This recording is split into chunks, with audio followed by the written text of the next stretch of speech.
Conversation with Africa program and platform draws the attention of development partners in Africa. We discuss and exchange on pertinent issues around economic growth in Africa as we shape Africa's conversations towards sustainable development. As Africa works towards 2063 African goals, it is pertinent that development partners in Africa works in a proactive manner to achieve inclusive growth, social and economic development. Conversation with Africa will focus on Africa's priority agenda that promises to usher Africa into prosperity, being the African Continental Free Trade Area, AFCFTA.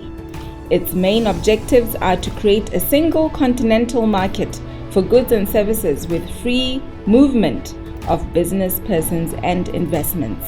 In today's episode, we host His Excellency Honorable Mohamed Shidia, Kenya High Commissioner to Botswana and Special Representative to SADC, as he shares on Kenya's position on the AFCFTA, Kenya's readiness and contribution towards the implementation of the AFCFTA.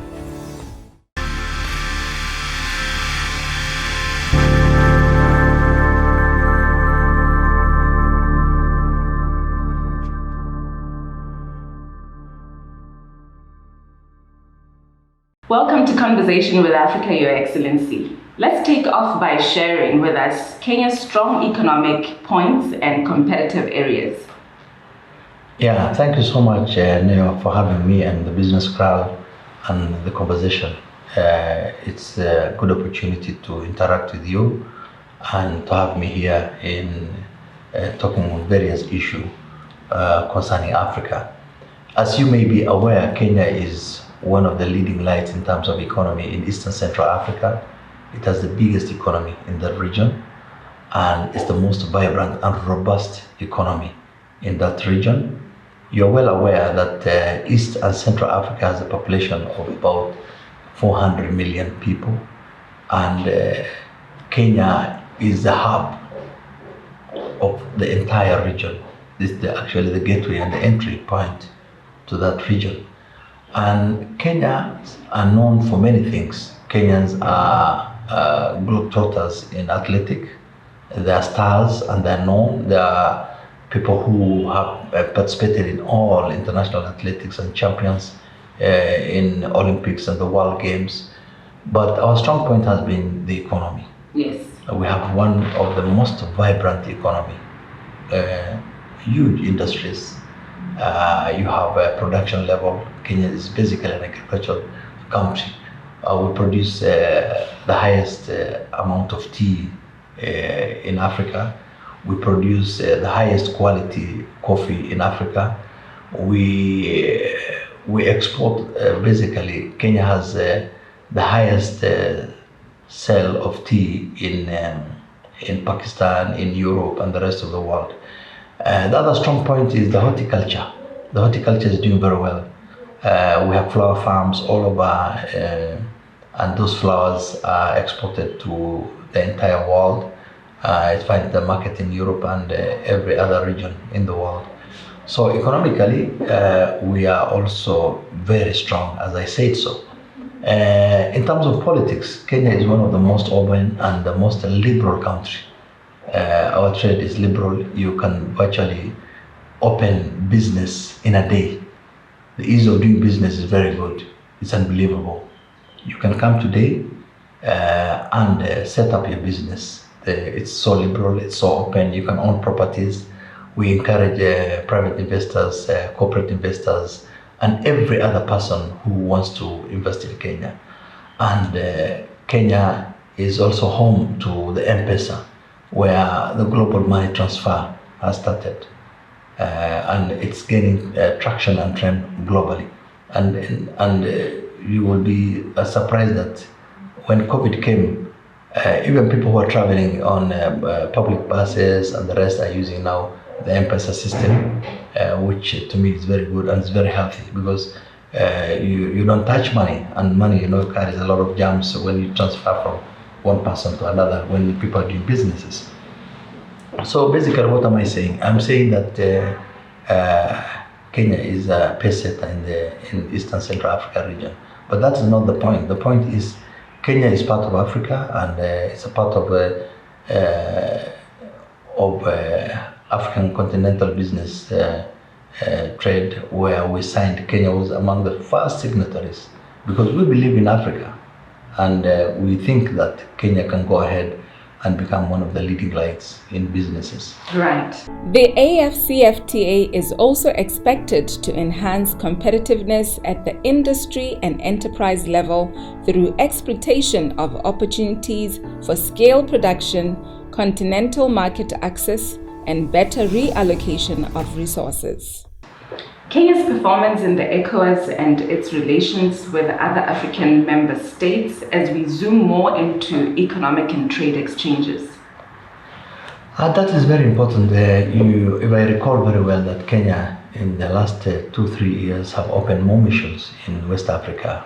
We had only in Nigeria as a mission first, but we've opened Ghana, Accra, and we've opened Senegal, Dakar, and we want to feel our foot in the West Africa region, because we believe that the ECOWAS region has a huge population and huge potential that we can do business.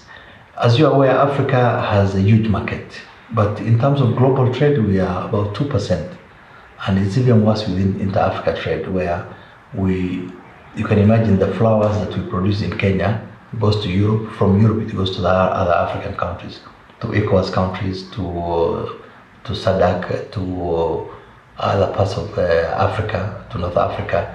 And it's very shocking that instead of now sending our product directly to the rest of Africa, sometimes those products go to Europe and they find their way in Africa.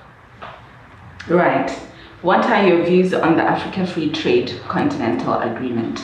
I think this is an idea whose time has come, and it's refreshing. It's something that we need to grow. It's a baby that has started, a baby that we need to nurture, and to make sure that Africa opens up. The skies have to open up, the roads have to open up, visa regimes have to be thrown away, and we need to have one passport for Africa. We need African solution for Africa. We need to trade with Africans. We are lucky as an African nation. We have the youngest population. 75% of Africans are below 30. And this is a young population who are hungry for knowledge, for food, for everything. This is a population that we need to nurture also. And they need everything from housing to food to medicine to education, you name it. So African Continental Free Trade Area, we welcome it with both hands. And I believe Africa will go to a level that will be unbelievable. If you may recall, some 30 years ago or 40 years ago, China was not as powerful economically as it is today. But with proper policy, with the proper planning, with being focused, they have reached where they have reached. So I think Africa, this is the time. We have the best natural resources and in abundance. We have the best climate in the world. We have the best rivers in the world. We have everything is good. We only need now to come together. Why should we be divided? Some of the African countries are so small. You cannot compete. A small country in Africa cannot compete with China. A small country in Africa cannot compete with the United States of America. The time has come when we need to be United States of Africa, where we share businesses, ideas, we open our borders, and our brother anywhere, any brother of us in Africa must be received with both hands.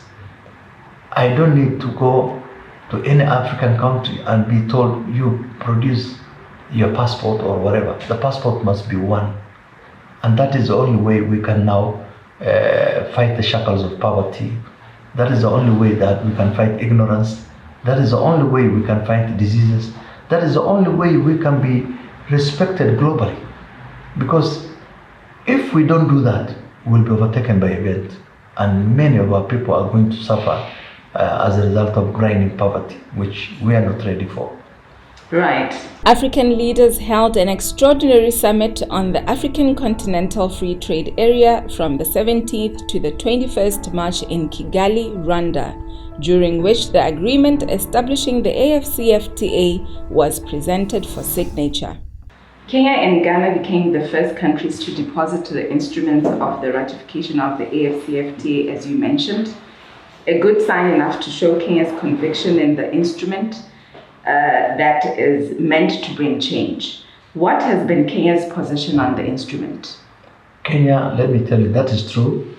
Kenya and Ghana. If you remember Kwame Nkrumah had a dream to unite the whole of Africa. He was top Pan-Africanist. If you remember Jomo Kenyatta was one of the best models for African leaders. He was also a Pan-Africanist. It's not by accident that these two countries were the first people to sign. Our history and the way we achieved our independence, the way we struggled, all made us to now think big and to think out of the box. So these two countries are the leading lights in Africa in terms of now, ideology and political philosophy and freedom. You remember Kwame Nkrumah was he ran away and he went to UK, where he started studying. Jomo Kenyatta also went to UK, and they left the country and they led in the struggle for independence. So it's not by accident that these two countries are together in depositing and signing the AfTA for Africa, or African Continental Free Trade Area. And I think Kenya has opened its mission in Accra recently. And that's an indication that we are really serious, and we wish to see that all African countries open up and see to it that we take advantage of youth populations and youth potentials politically, economically, socially, and to be able to trade. And as I say that Africa trade contributes 2% of the trade in the world, and that should not be the case. It shouldn't. Because you have the market, you have the resource, you have the people, you have everything. Why should you lag behind unless something is wrong with us? And time has come, because now the young generations are not ready to be now to live in poverty. This is the situation that the African population are not resting. They're saying this is not what we deserve. They're taking they're asking their leaders, what are you doing for us? And this is the question every leader has to think for his people and to develop his people. Share about Kenya's AfCFTA implementation strategy, Your Excellency, which is believed to place Kenya on a strong footing to benefit from the agreement. Well, Kenya has opened up, let me tell you, to be very honest. Any African landing in our shores doesn't need a visa. He just comes in and he's immediately accepted. Yes. You don't have any deferred visa. You come in, you're given a visa. You don't need to apply for a visa. We have opened our skies. We have opened our borders. We are open for ideas. We are open for technology. You can set up your shop, and Kenya has thrown its door ajar, particularly for Africans. Today, we have a way of doing things which is a bit different from the rest of the world, that we are embracing Africanism, we are embracing our sisters and brothers from every part of Africa, and our president is very progressive and very liberal and very open to ideas. And if you can remember, our president has hosted various meetings where Nairobi is one of the hub of Africa.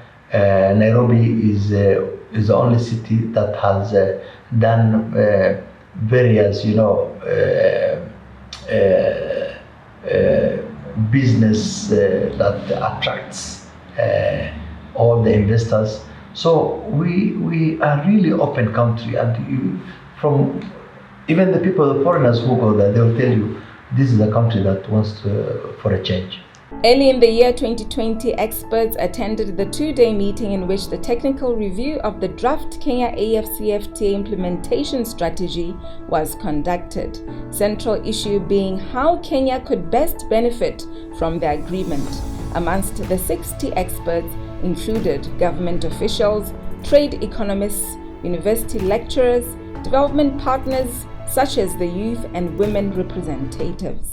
The output anticipated having been part of the AfCFTA, what is the output that you anticipate as Kenyans? We anticipate that trade will improve. We anticipate that industries will now get traction. We anticipate that people will be sharing and exchanging in the education sector, where we have exchange programs and universities will be borrowing from one another.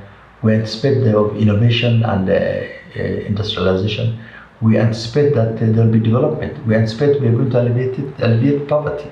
We anticipate that there will be development. We anticipate that the infrastructure will open up. If you remember very well that we are having the SGR in Kenya. The SGR railway is going to connect East and Central Africa. And we have done the first portion, that is which from Mombasa to Nairobi to Naivasha and to go all the way to Uganda. So it's really getting traction that, and we are seriously and we are committed, and we are saying that all Africa must be connected from Cape to Cairo by road, from Cape to Cairo by rail, and all the airports must open up for ourselves. There is no other way. There are no shortcuts. We have no choice. This is the time to change Africa for better. And we are lucky, by the way. We are in a very strategic place in the world. We are in the middle of the world. Africa is in the middle of the world. You can do business. And we are lucky that there are Africans in all parts of the world also. Yeah, if you go to Caribbeans, there are Africans. If you go to America, there are Africans. If you go to Asia, there are Africans. So the ease of doing business will be very well. And we are lucky that even in terms of languages, we have many languages. Kenya is also adapting Swahili as one of the selling points as a language. You saw South Africa also now legislating and saying that for the first time that Swahili will be a language that will be used as one of the key or national languages. This is a thing that we want to move from the English languages or the foreign languages, the French. We want to have an African language that can be used for our businesses, for our schools, for our development, for relationships, so that we move. Swahili speakers are more than 450 million. So the whole of Africa can be Swahili speaking, which will be a good thing. Yes. Private sector has realized that despite Africa's determination to dismantle restrictions in intra-Africa trade, barriers are in existence, and in some other areas they continue to persist and constrain the growth of trade, intra-Africa trade in particular. His Excellency Shidia shares current challenges faced by Kenya currently and possible solutions. Obstacles and challenges, Your Excellency, in Kenya, which may be an impediment in the realization of the success of the AfCFTA rollout? Obviously, when you start anything, the obstacles are there, but that should not shy away from getting our things done, getting results, and getting focused. Major challenges are abound. There are, for instance, infrastructural problems. There are problems of trade barriers here and there and tariffs. And initially, when you start something, human nature is such that everybody wants to be a protectionist. Everybody wants to control his niche, and it's natural. But over a long period of time, people will realize that the bigger market is okay. Why do you have to call that, for instance, the common market between Kenya and Uganda becomes not common, but a contraband? Why do you want to call investors from Europe and other places as investors, yet the investors of an African, you say, oh, this guy is an illegal immigrant? Those are challenges, perceptions. Those are the perceptions we need to fight as Africans, because those are the perceptions that kills business. Those are the perceptions that kills our relationships. When you bring goods to Botswana here, and they see the goods from other African countries are quote unquote are seen as something like contraband. Yet goods from other parts of Europe or America are seen that this is a white man's investment. Those are the challenges. The perception that when you see an African, you think that this is an immigrant, he's not an investor. So the challenges are that it's a perception of Africans that an investor is a white man, an investor is an Indian, an investor is a Chinese. Those things must be now done away with. That we must believe in ourselves, that as an African people, we can do our things in the right way and we can succeed. Look at Botswana, for instance, a country at independence which was very poor, second poorest country in the world, and today is one of the top countries, higher middle income country. And this was done by men, by Saresta Khama, by the current president, by the former, by Makhaya, and the rest. And those people who came with ideas worth marketplace, and they were able to move. They were able to help their countrymen. And today, you don't have that grinding poverty. Everybody's happy. You can go to hospital, you can go to school for free. All those things are done by men. And those men are still there. And the younger people are coming with better ideas. And we are here to change things for better. So for Kenya, the challenges are there. But the challenges are not necessarily that they cannot be changed. It can be changed for better. Right. And who said challenges are bad anyway? Challenges are good. How will Kenya measure the impact and benefits thereof? As you roll out, how do you... Let me tell you, initially, in every beginning, when you have challenges, you will think out of the box. But as I said, you will, within time frame, within 2, 3, 4 years, every day you are breaking new grounds. Every day new horizons are appearing. Every day there's an improvement. Let me tell you, in the next 10 years, we will be far ahead. And you won't believe that Kenya will be a role model and a leading light in Africa Continental Free Trade years. Our president is more than committed to see to it that Africa's life improves. And we are one family, let me tell you. And that family needs to be grown, to be nurtured, to have food and bread and butter on the table. And this is a reality that we cannot wish away. If we want to be good leaders, leadership is not about yourself, it's about the society. Right. And our president is one of the young, vibrant leaders who has the energy and he wants to leave a good legacy. And I'll give you here, we have 4 major agendas in Kenya. He wants to improve on housing, he wants to have universal health care, he wants to create employment through manufacturing, and he wants to provide food security. Those are the key elements, the basic one, the bare minimum, that will also see to it that every child in Africa must have food, shelter, clothing, free from diseases. Thank you. The Africa Free Trade Continental Area or Agreement, do you believe people on the ground know about this, or they still need for more education and awareness? Obviously, initially, very few people, an idea normally comes with few people, but it rolls out. But with the social media, global internet, with what is happening, things go like that very fast. And I'm telling you, just give it a year. It will take attraction and it will attract the young African population. People are not illiterate any longer because of the technology. I have seen in my village people are using the social media. They record their voices. They talk to one another. They're well informed.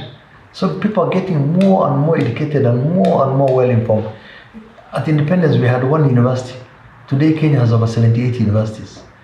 Botswana didn't have, at independence, it had maybe 1 university. Today, there are so many private and public universities.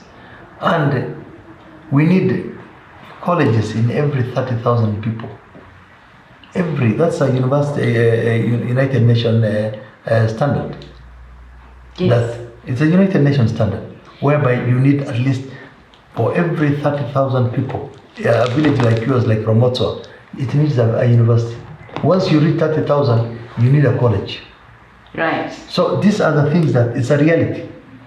And I applaud and support your president's sentiment that we need knowledge-based economy, where everybody is linked up. The end thing is ICT. The end thing is that we can do our business differently from what it was. You know, by a touch of a button, you must be able to send money. By a touch of a button, you must be able to, enter into markets and sell your products. Yes. By a touch of a button, you must be able to bring your resources together and you be able to sell your product in a bigger way, and open up the economy. And the elephant in the room is the economy.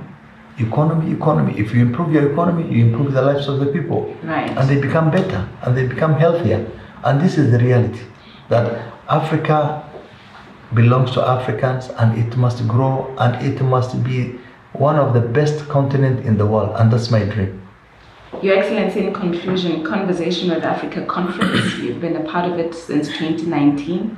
We're running Conversation with Africa television program. What do you think is the value of Conversation with Africa program? I think that one has come. It's an idea whose time has come, and it's an idea worth talking about. African conversation, your ideas and the way you started initially, it's something to support you, and every Botswana and every Africa should support you. At least from the private sector, you have been able to open up to bring us together and making sure that conversation in Africa reaches up to the village level.